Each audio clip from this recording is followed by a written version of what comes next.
Assalamualaikum warahmatullahi wabarakatuh.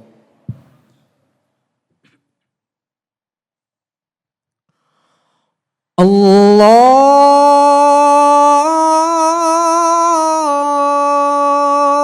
Akbar,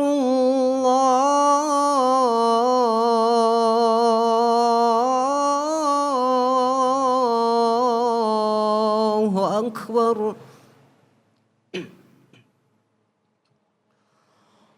Allahu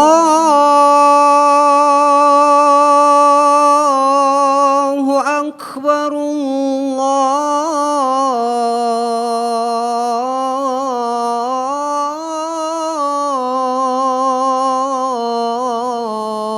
Allahu Akbar. Asyhadu an la ilaha illallah.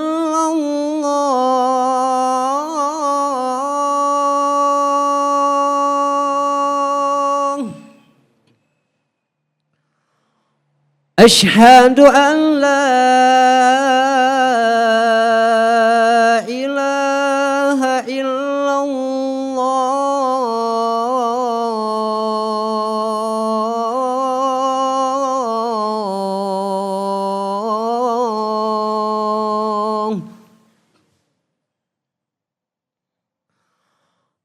Asyhadu anna Muhammadar Rasulullah.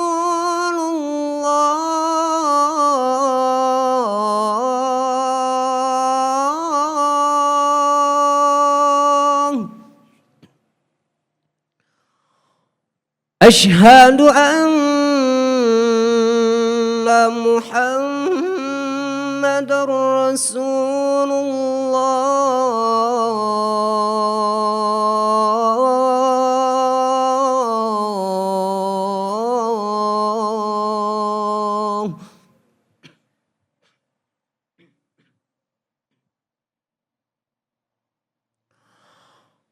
Hayya 'alas salah.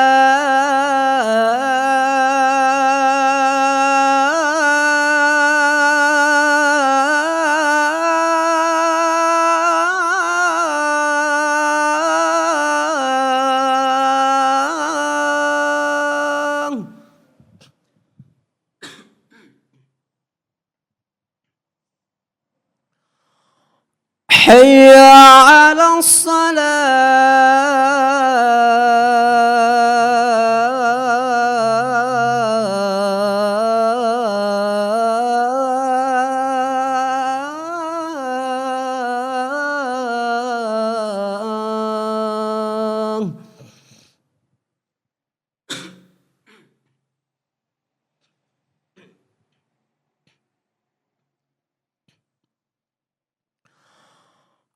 Hayya 'alal falah.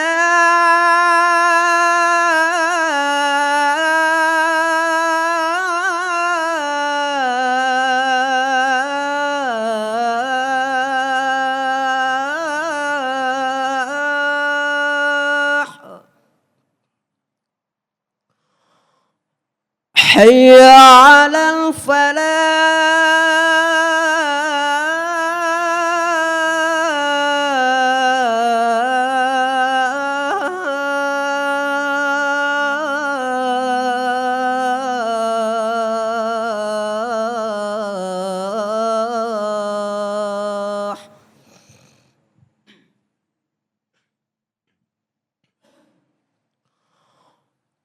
Allahu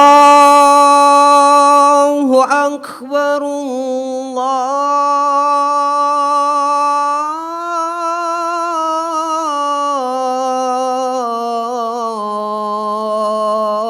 Allahu Akbar. La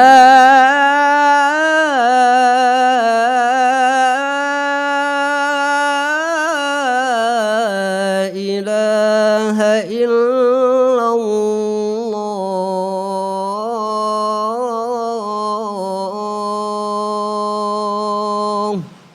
La ilaha illallah.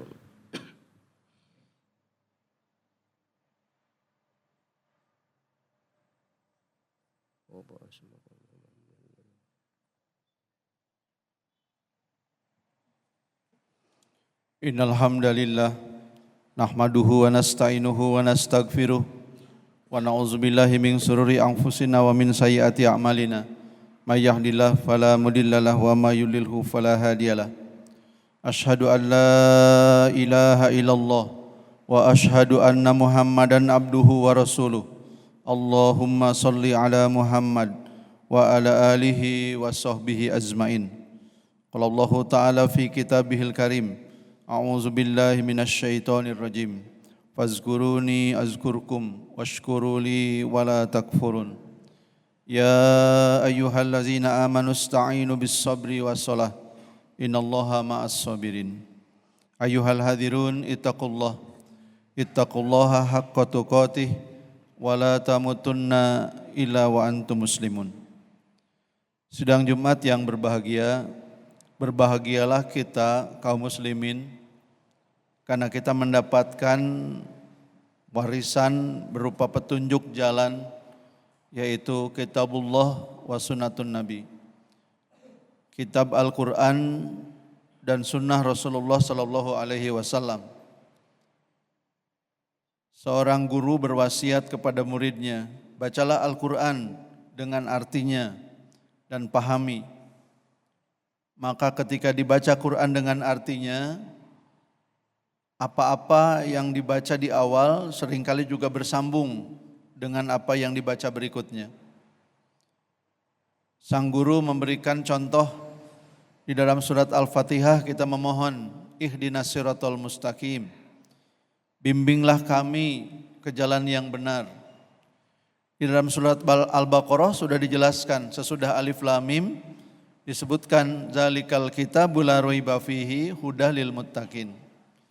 Kitab Al-Quran ini adalah petunjuk bagi orang-orang yang bertakwa.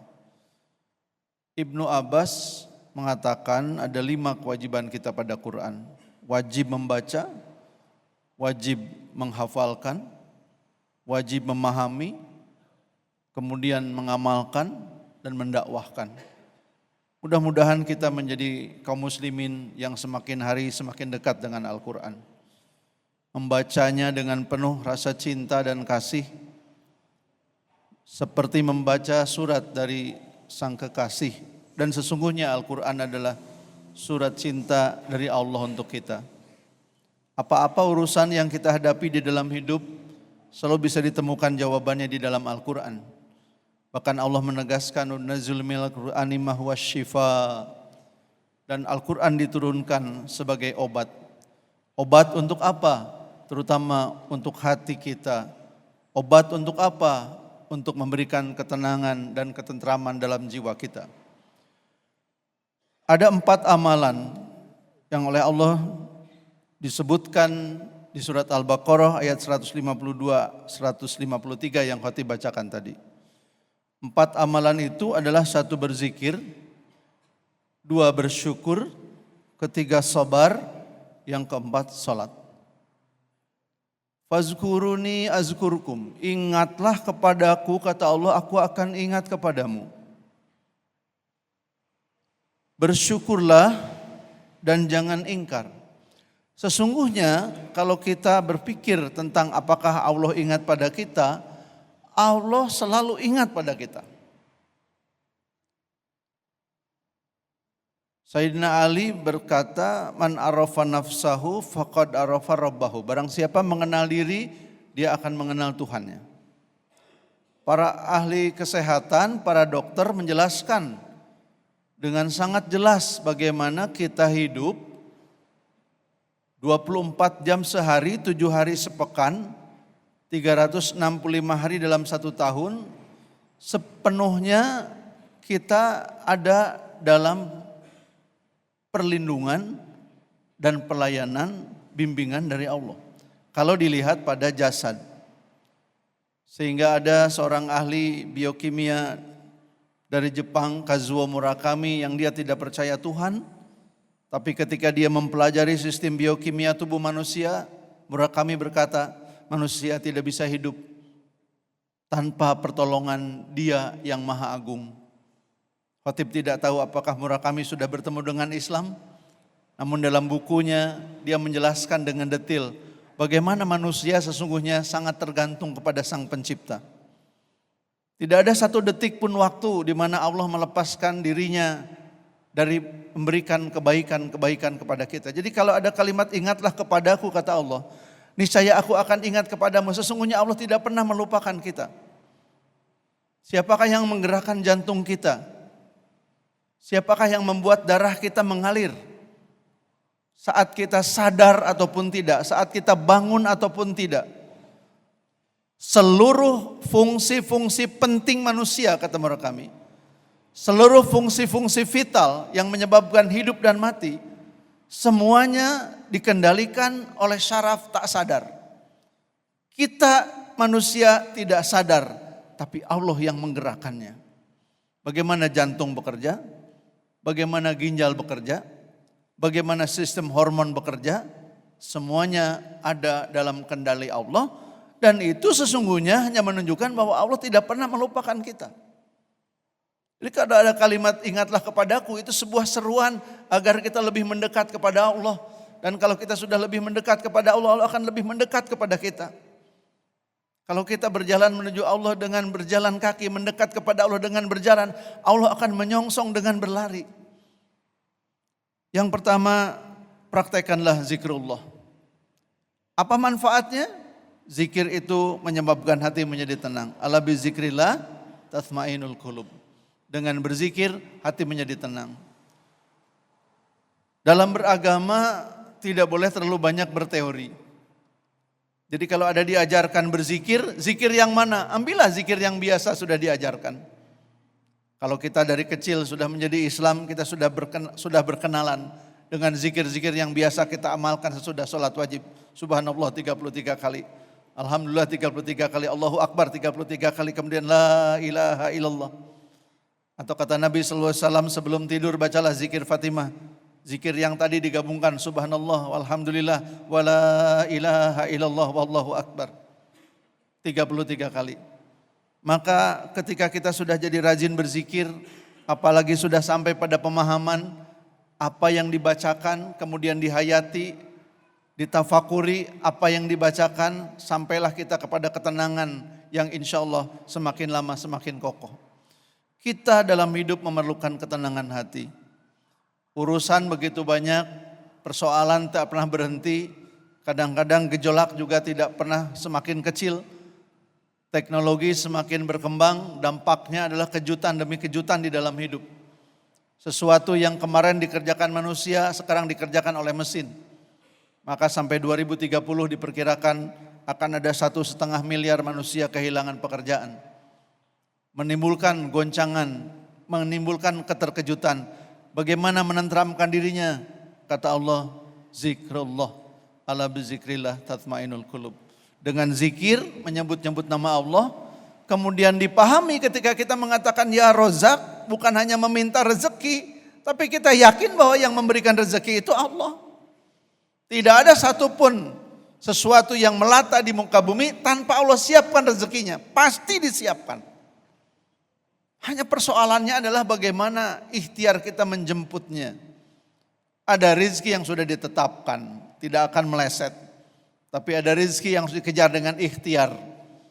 Nah, pada bab ikhtiar inilah kita harus pandai memantaskan diri. Kata orang Sunda, kudu bisa ngegelan zaman. Zamannya seperti apa, tuntutannya seperti apa.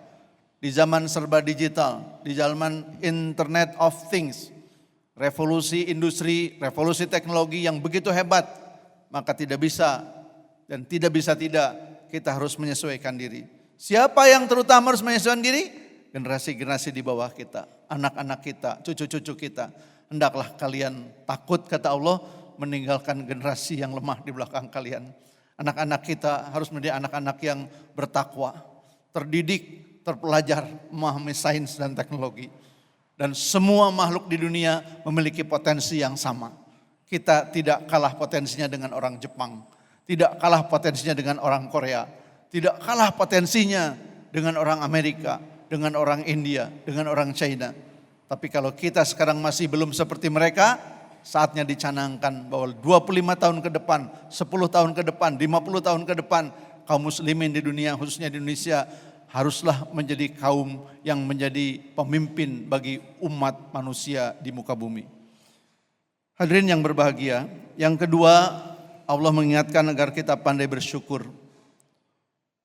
Di tengah-tengah berbagai kesulitan yang dialami, dan sekarang banyak sekali yang mengalami kesulitan hidup, pendapatan mungkin berkurang atau tidak bertambah, tapi pengeluarannya bertambah. Beberapa orang mengalami kesulitan pemutusan hubungan kerja. Para pedagang mengalami penurunan omset. Orang yang bekerja sulit meminta tambahan pendapatan. Para pengusaha kesulitan dengan berbagai hal. Pada saat itulah Allah memberitahu pada kita, hendaklah kita pandai bersyukur. La in syakartum la azidannakum. Wa la in kafartum inna azabi lasyadid. Seorang miskin menjumpai seorang syekh dan orang miskin itu berkata, "Ya syekh, berikanlah kepada saya uang 10 juta." Sang syekh berkata, "Akan aku berikan uang kepadamu 10 juta, tapi engkau akan kehilangan penglihatan.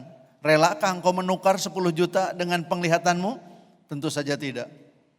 "Bagaimana kalau 100 juta," kata syekh, "tapi engkau lumpuh.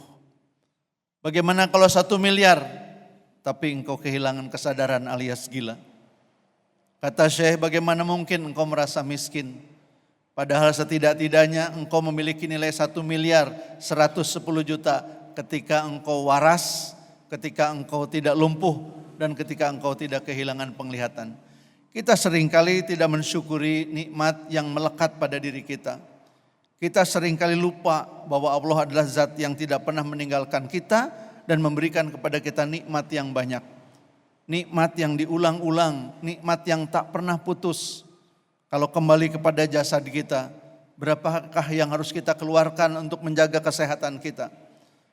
Tidak semua manusia menjaga kesehatan dengan baik. Tidak semua manusia mengkonsumsi makanan sesuai dengan petunjuk ahli gizi. Tapi pada umumnya manusia sehat. Yang sakit jumlahnya tidak lebih banyak daripada yang sehat. Bagaimana memelihara jantung? Seorang kawan mendapat serangan jantung dan kemudian harus dipasang 7 ring pada 7 titik. Dan kawannya yang lain, seorang profesor ahli jantung, mengatakan daripada pasang ring 7 titik, lebih baik dilakukan pembedahan secara bypass. Berapa biayanya? Ratusan juta. Alhamdulillah kita sehat ginjalnya. Dan bagi yang sedang sakit ginjal semoga diberi kesabaran. Tapi kalau mau hitung-hitungan, cuci darah itu sekali tindakan 800.000 sampai 1,5 juta rupiah. Orang yang gagal ginjal bisa seminggu 2 kali, 1 pekan 2 kali. Ambil angka yang paling tinggi, 1 pekan 3 juta, 1 bulan 12 juta. Berapa yang harus kita keluarkan? Kalau seluruh urusan-urusan dengan tubuh kita saja Allah kembalikan kepada kita untuk mengurusnya. Itu baru urusan-urusan yang sifatnya masih bisa diketahui. Sekarang banyak sekali penyakit yang tidak diketahui dari awal. Seorang sahabat, seorang dokter, istrinya wafat sesudah terdiagnosis kanker yang hanya bisa diketahui, dideteksi pada stadium akhir. Mohon maaf, kawan kami seorang doktor ahli engineering. Istrinya seorang dokter dan doktor, dosen di Fakultas Kedokteran Universitas Padjadjaran. Ibu dokter ini tiba-tiba mengalami sakit dan didiagnosis sejenis kanker yang hanya diketahui pada tahap akhir. Beliau hanya 3 bulan sakit dan kemudian meninggal.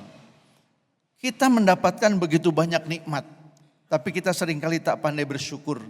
Maka kalau Allah berfirman, bersyukurlah dan jangan ingkar, maka tugas kita adalah mencoba menghitung-hitung betapa banyak nikmat yang sudah Allah berikan kepada kita. Ketika kita mampu mengendipkan bola mata, kelopak mata berkedip, itu adalah sesuatu nikmat. Kalau produksi air mata kita sudah berkurang, maka kita akan merasakan pedih ketika mengedipkan kelopak mata. Dan itu harus ditetesi setiap saat. Harga tetes mata untuk membuat mata kita nyaman mengedipkan mata Itu satu botol kecil yang mungkin habis dalam waktu tidak sampai 1 bulan. Harganya 175.000. Betapa banyak yang Allah berikan pada kita. Ketika kita bisa melihat, ketika kita bisa berjalan. Maka Nabi SAW bersabda, apabila kalian bangun dalam keadaan sehat, cukup makan untuk hari ini, dan dalam keadaan keamanan yang terjaga, hendaklah dia berpikir bagaikan menjadi pemilik seluruh isi dunia. Orang-orang yang pandai bersyukur adalah orang-orang yang berbahagia. Kenapa? Karena orang-orang yang pandai bersyukur selalu mampu mengangkat makna positif dari apapun yang dialami. Dan kemampuan menangkap makna yang positif itulah yang kemudian oleh para ahli psikologi di zaman modern disebutkan sebagai kemampuan menangkap meaning. Dan meaningful life itulah yang akan mengantarkan orang pada happiness. Tidak perlu menjadi jenderal untuk bahagia. Kopral, prajurit bisa bahagia. Tidak perlu menjadi sultan untuk menjadi berbahagia. Pendapatan di bawah UMK, hasil jualan hanya 100-200 ribu sehari, tapi diterima dengan penuh rasa syukur dan merasa inilah kiriman dari Allah yang penuh dengan keberkahan, maka orang itu akan mendapatkan kebahagiaan. La in syakartum la azidannakum wa la in kafartum inna azabi lasyadid. Yang ketiga, Allah memberitahu pada kita, kalau kita dalam kesulitan hidup, mintalah pertolongan pada Allah. Dengan apa? Dengan sabar dan sholat. Ya ayyuhalladzina amanu sta'inu bis sabri was sholah. Sabar itu adalah sebuah perbuatan di mana kita memiliki kemampuan untuk tahan uji. Ada 3 jenis sabar. Yang pertama, sabar dalam meninggalkan berbagai hal yang diharamkan dan perbuatan dosa. Sabar. Yang kedua, sabar dalam ketaatan dan mendekatkan diri pada Allah. Sabar. Yang ketiga, sabar dalam menerima dan menghadapi berbagai musibah dan cobaan. Hidup di dunia ini temannya namanya ujian. Allah memberitahu pada kita sesudah Al-Baqarah 152, 153, di 155-nya Allah berfirman, وَلَنَبْلُوَنَّكُمْ بِشَيْءٍ مِّنَ الْخَوْفِ وَالْجُوعِ وَنَقْصٍ مِّنَ الْأَمْوَالِ وَالْأَنفُسِ وَالثَّمَرَاتِ وَبَشِّرِ الصَّابِرِينَ. Kami pasti akan menguji kamu, kata Allah. Para ahli bahasa kemudian menegaskan bahwa kalimat itu berarti ujiannya tidak akan berhenti sampai kita mati. Jadi selama kita hidup akan ada yang menjadi teman kita, namanya ujian. Ujiannya dari mana? Bisa dari berbagai sumber. Tiap orang diuji dengan ujiannya masing-masing. Ada yang diuji dengan sehat. Apakah dengan sehat jadi taat atau dengan sehat jadi maksiat? Ada yang diuji dengan sakit. Apakah dengan sakit jadi depresi atau dengan sakit jadi lebih dekat kepada Allah? Untuk bisa menjadi orang yang sabar, kita juga perlu belajar bagaimana menghadapi kesulitan. Para ahli psikologi menyebutkan bahwa ada 7 tahap ketika orang mendapat musibah. Yang pertama biasanya adalah merasa shock dan merasa tidak percaya. Orang dapat musibah, tertekan, shock, terkejut, dan tidak percaya. Yang kedua, sesudah itu menolak, tidak mau terima. Jadi ini adalah tahapan-tahapan yang wajar, biasa terjadi. Walaupun kemudian kita diajarkan untuk ridho dan sabar. Tapi orang-orang yang dapat musibah biasanya melalui tahap-tahapan ini. Sesudah dia menolak, mulai bargaining, mulai tawar-menawar. Oke, ini mungkin terjadi karena kelalaian saya. Oh iya, tapi mungkin juga akan ada hal yang baik di kelak kemudian hari. Mulai bargaining, mulai mencoba tawar-menawar. Sesudah itu muncul perasaan bersalah. Oh iya, mungkin musibah ini terjadi karena saya banyak dosa. Mungkin karena banyak dosa inilah Allah timpakan musibah. Oh mungkin dengan banyak dosa inilah kemudian Allah berikan kesulitan. Tapi kesulitan-kesulitan itu kemudian memberikan kepada kita ampunan. Tapi kadang-kadang orang sesudah merasa berdosa naik lagi kepada tingkat yang berikutnya justru merasa marah. Marah kepada lingkungan atau marah kepada diri sendiri.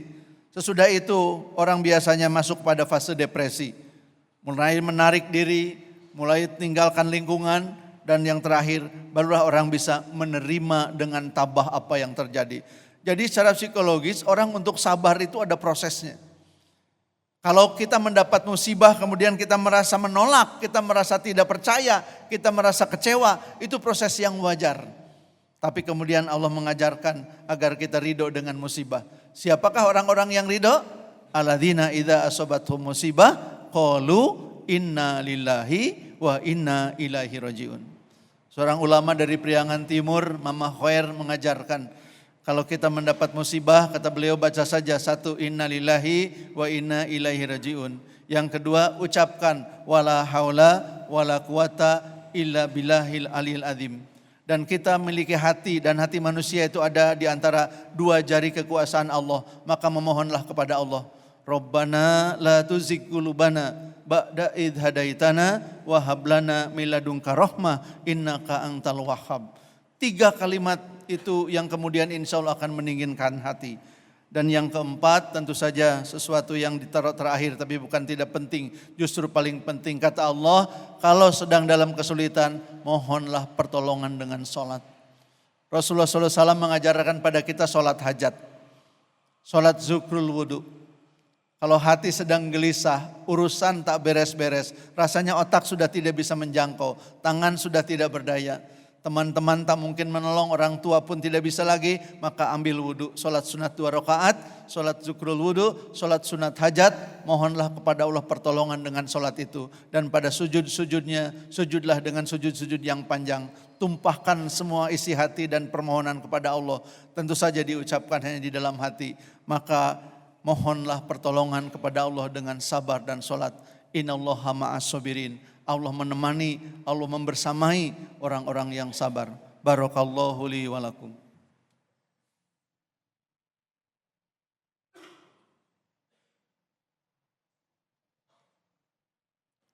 Alhamdulillahirabbil alamin. Alhamdulillahilladzi arsala rasulahu bil huda wa dinil haqq liyudhhirahu 'alad dini kullih wa kafa billahi syahida.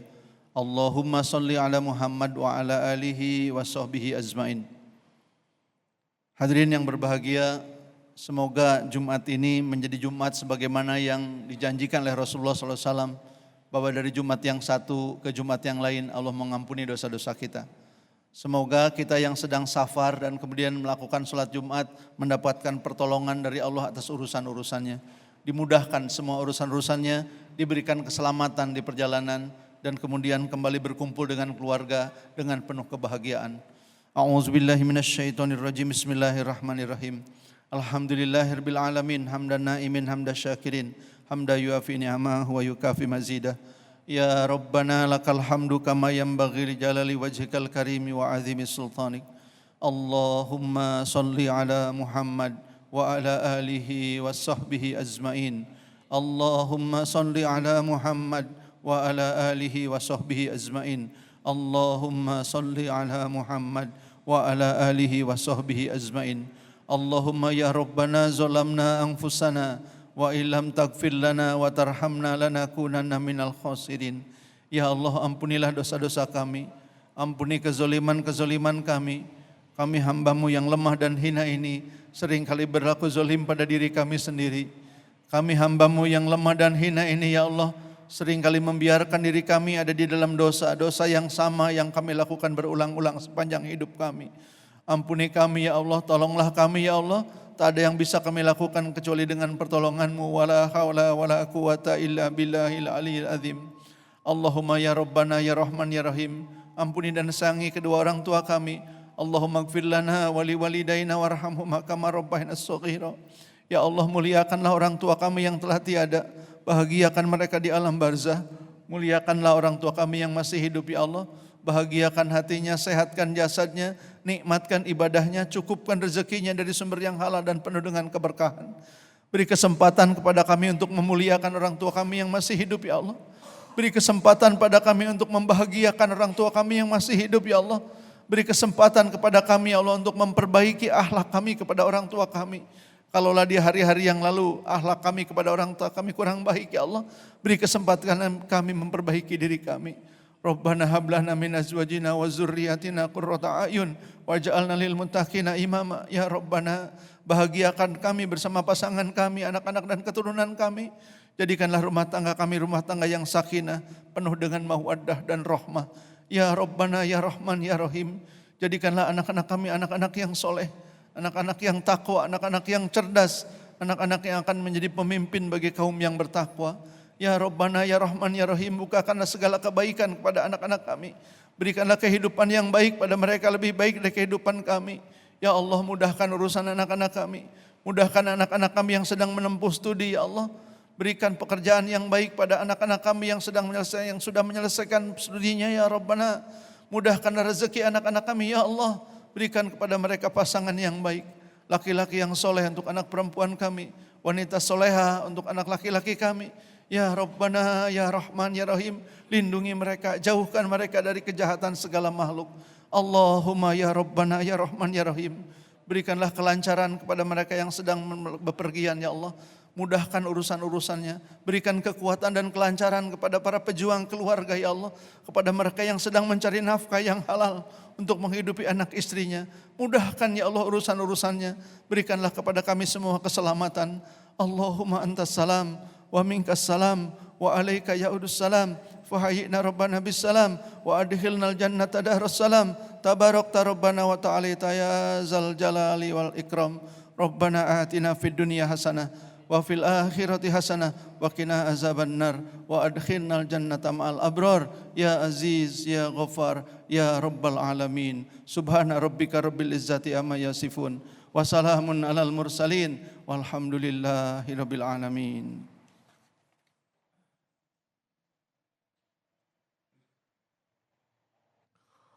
Allahu Akbar, Allahu Akbar.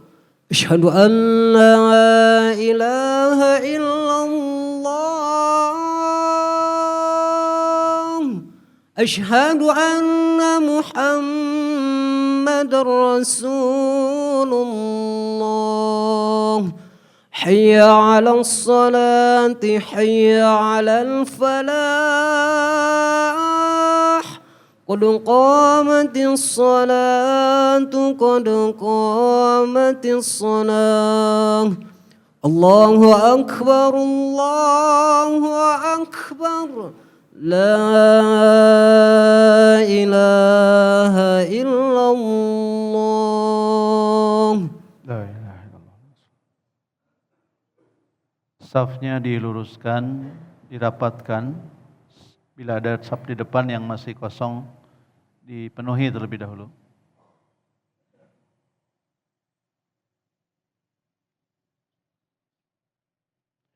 Allahu Akbar.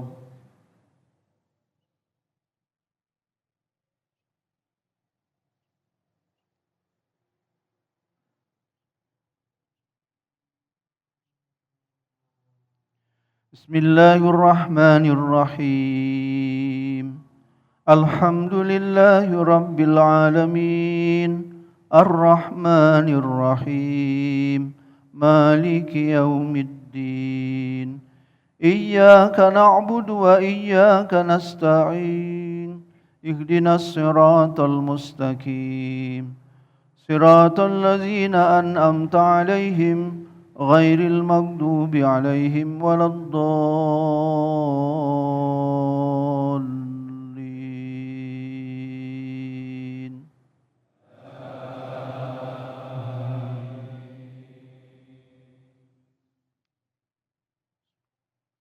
Fazkuruni azkurukum washkuruli wala takfurun.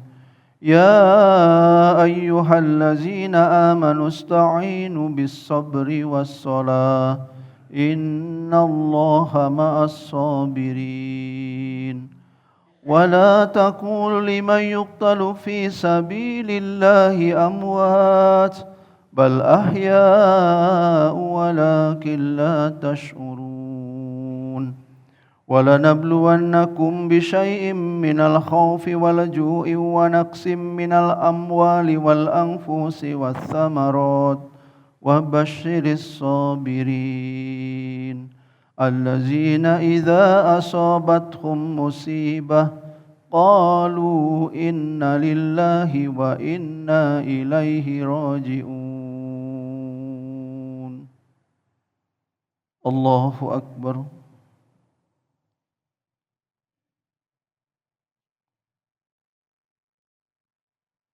Sami Allahu liman hamidah.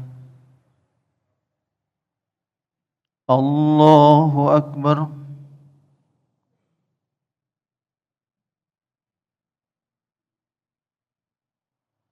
الله أكبر.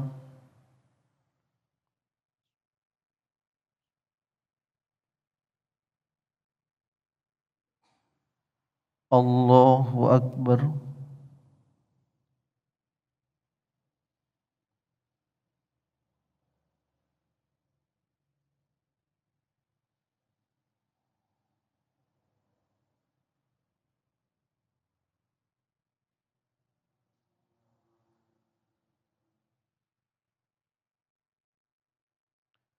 الله أكبر. بسم الله الرحمن الرحيم. الحمد لله رب العالمين الرحمن الرحيم مالك يوم الدين إياك نعبد وإياك نستعين اهدنا الصراط المستقيم صراط الذين أنعمت عليهم غير المغضوب عليهم ولا الضالين.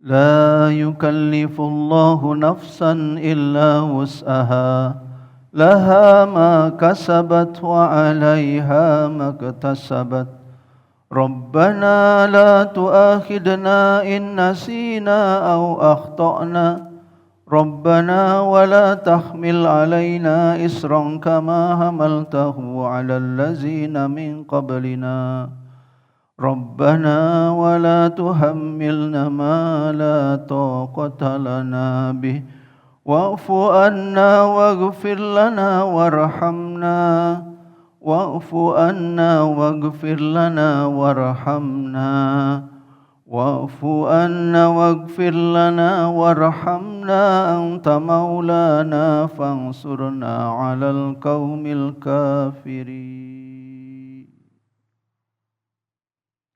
الله أكبر.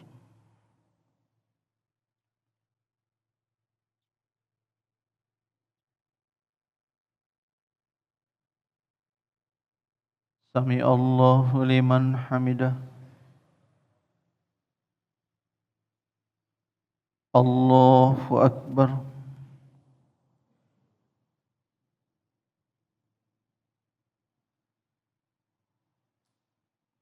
الله أكبر.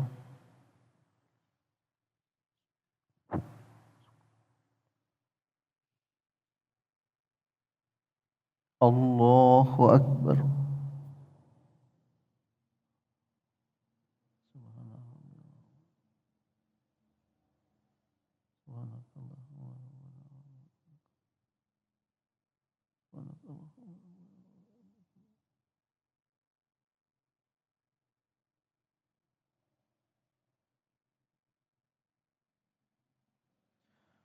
الله أكبر.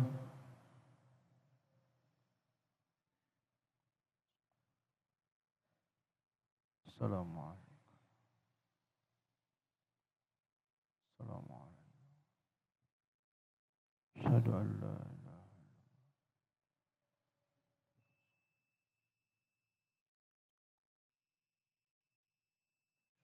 كما صليت على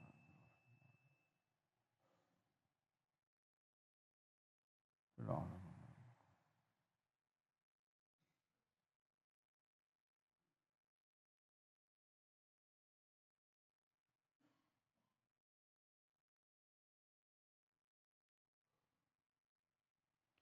السلام عليكم ورحمة الله. السلام عليكم ورحمة الله.